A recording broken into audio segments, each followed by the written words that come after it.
We're not big political people, but there's been some pretty awful things that are happening. The electricity was off for over 3 weeks. If my children or my grandchildren were hungry, they say if they can control your food and your medicine, they control the person. And we hope to not have that happen.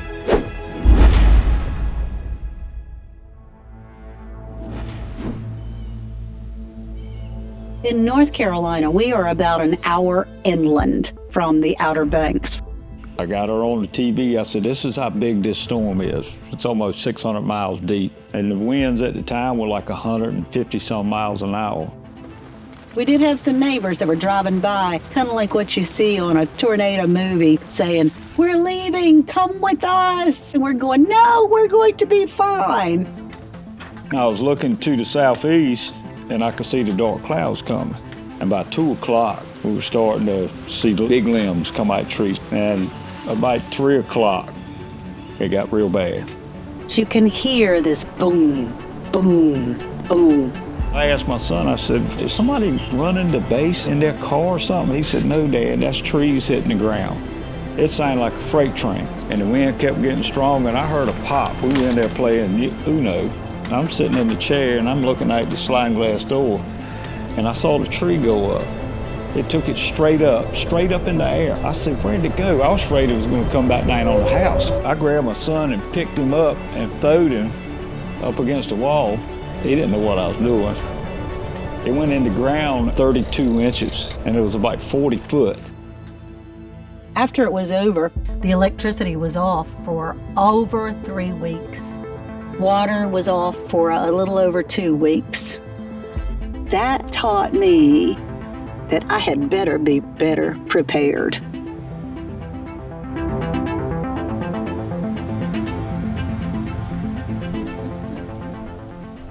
The year that Worth got ready to retire, I was panicking because I was not used to our salary changing, man. I was thinking, okay, if you're going to retire, we have to grow our own food. This is the gate that we usually close because we have to keep chickens out. When we first had our garden, it was only about the size of the square, the first square that you see. And then the pandemic came along and the prices began to go insane of what you could get in the grocery store. Not being able to have supplies, you think about your children and your grandchildren, and we begin to grow more and more food. I wanted to have the peace of mind. It's not fear, it's faith over fear. It brings me such peace to know that we're okay. Now the girls, you want to give them a treat, babe? Poor Thelma had a partner, Thelma and Louise. And they were named Thelma and Louise because even before we got them, they were attacked by something, a wild animal of some sort. So they were survivors. They're constantly giving you food every day. And although they're our pets, if it came down to it, and my children or my grandchildren were hungry, they would be food. And a group of others that are here in this neighborhood, we can barter. It's good to be able to have bartering tools. What do you think, girls? My daddy was in the Coast Guard, so I was actually born in Japan, which is pretty cool. Made in the USA, but born in Japan. Now, about the time that I was 6, my parents divorced at a time when people didn't get divorced. And so she was a single mother of 3 girls. When you have a single parent home that is working 2 and 3 jobs to keep the lights on in the house and going to school on top of that, then you learn to appreciate what you have.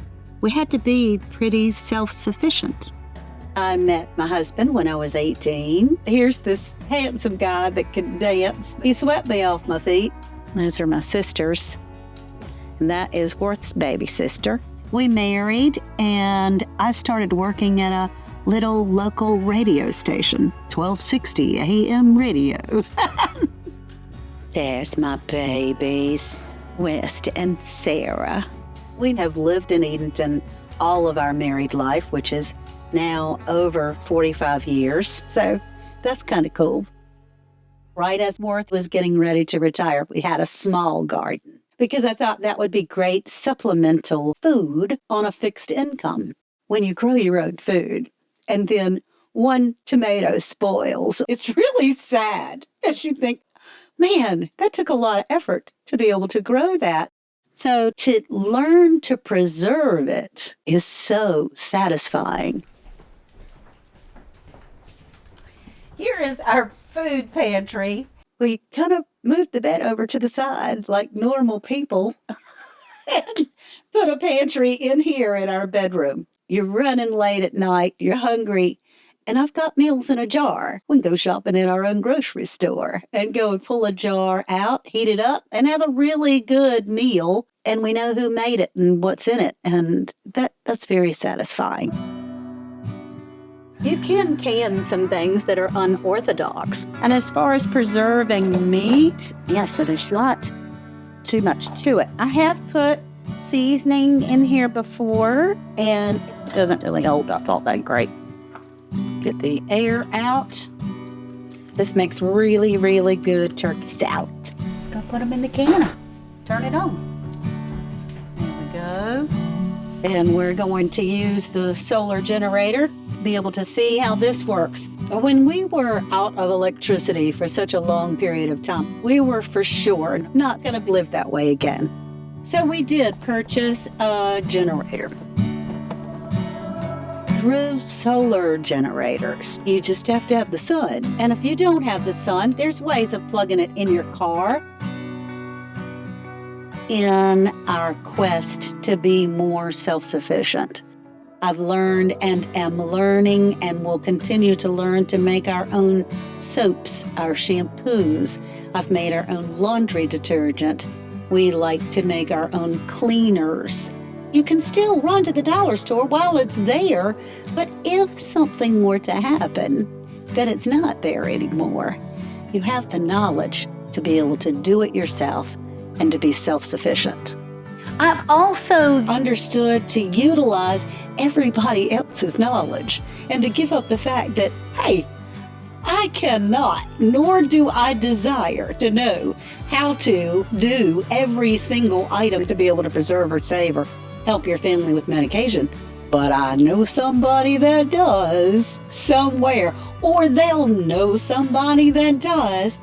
We're not big political people, but there's been some pretty awful things that are happening in this world right now. And we can step back a little bit with some peace in our heart to know that we're not totally dependent on them.